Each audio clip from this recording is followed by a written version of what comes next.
Thank you for staying tuned to our program this morning. I want to believe you are learning a thing or two. Now let's talk about something that worries a lot of us. Sometimes you move around, you drive around, you see beautiful building. By the time you come back the next time, you see that that particular building that you were actually admiring has collapsed. And many times it even collapses with people inside, thereby causing so much harm to the people and even to the environment. Now we want to talk about reasons why these buildings collapse. Could it be as a result of bad building materials or negligence of the engineers? Well, I'm not here to do justice to that topic. We have someone here who will be answering all our questions concerning building collapse this morning. And please join me as I make welcome engineer Chukudi Eziogu. He is the national chairman, Nigerian Institution of Civil Engineers. Good morning, sir. Good Good morning. morning, Thank you for having me. engineer. Well, thank you so much for Yes, coming. thank you for coming. So now let's talk about, yes, we've been seeing these things. And of course, we don't have to wait until it comes close to us before we talk about it. Let's talk about it to avoid future occurrences. What are the primary causes of building collapsing? Thank you very much. First of all, we can't be saying we're waiting for it to come. It's already here. He's already here. Basically, it's a very disturbing situation all across the country.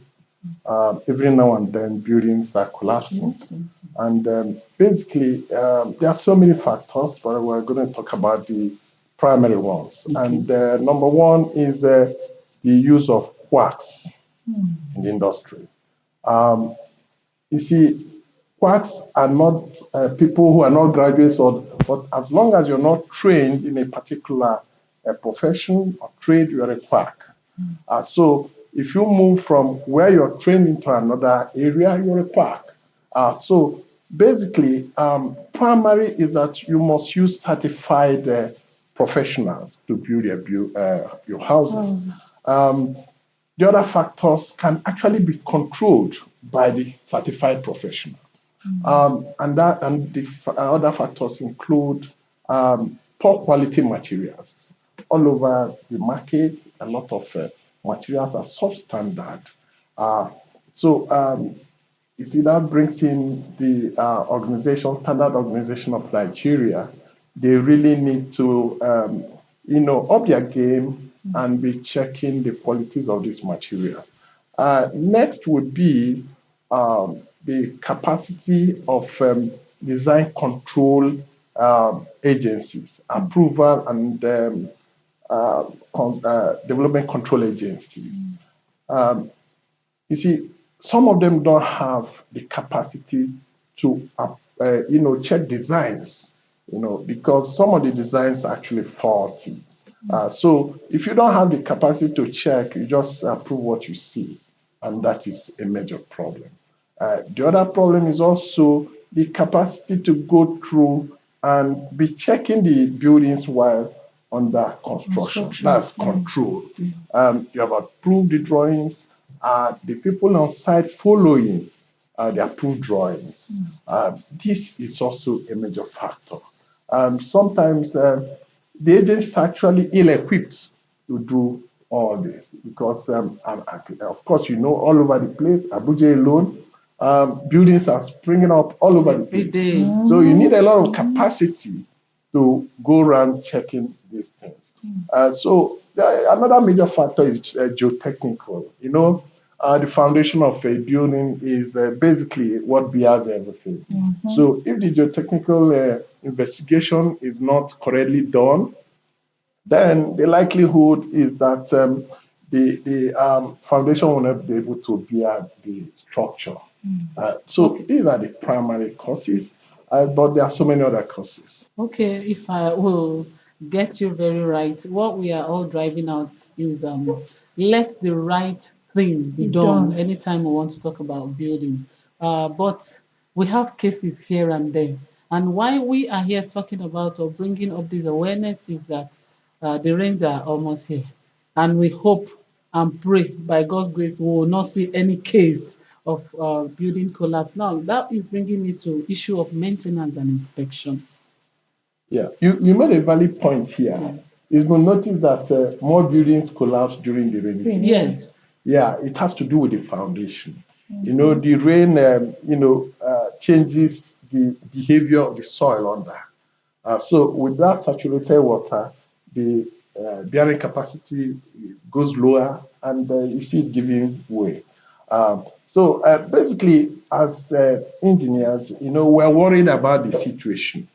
And if you notice, there's a lot of, I always say, let the professionals be allowed to play their right role.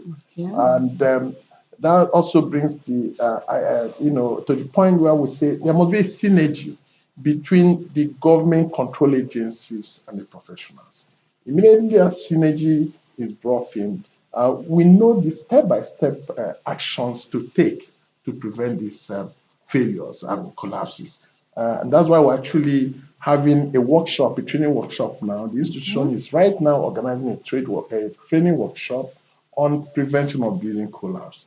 I would believe that at the end of the workshop, which started Tuesday and will end on Wednesday, we will be able to get a document which will guide control agencies to ensure that we can prevent building collapse. Okay, so let me ask. I hope this workshop also will talk about like maybe emergency contacts in case you're just passing by, and then you see such a collapse. Who to contact? Yeah, what we're going to do is, as professionals, we are going to bring out a framework. But government has a lot to do with this because government agencies control these things. But as professionals, we're going to really provide them what may be a framework to help the public. Okay. Well, as we go, because they are giving us sign already that we don't have time. Your last word for everyone before we leave. Okay. Thank you very much. I want to tell Nigerians that there's actually a solution to building collapses. And we professionals in the area have decided to take the bull by the horn by profiling the solutions. And we are only asking for the buy-in of the relevant government agencies so that in synergy with all the professionals in the built environment, we can actually stop, prevent building collapses. Thank you so much. Thank you for your time with Thank us you. this morning. Yeah. We appreciate And you. I wish you all the best in your forthcoming workshop. Thank you very much. You're welcome. Yes, we've been talking about providing solutions to building collapse. An engineer with us has told us a lot. He has provided solution indeed. Allow the certified engineers to do their work. Get the right things done so that we don't have all these collapses, especially now that the rains are beginning to come and they are here already. Yes, he's been engineer Chukwudi Ezebu. He is the national chairman, Nigerian Institution of Civil Engineers. And together we looked at providing solutions to building collapse. Yes, the program is still Good Morning Abuja, but we're going on this quick break. When we come back, we have a lot for you. Don't go anywhere. Stay with us, please.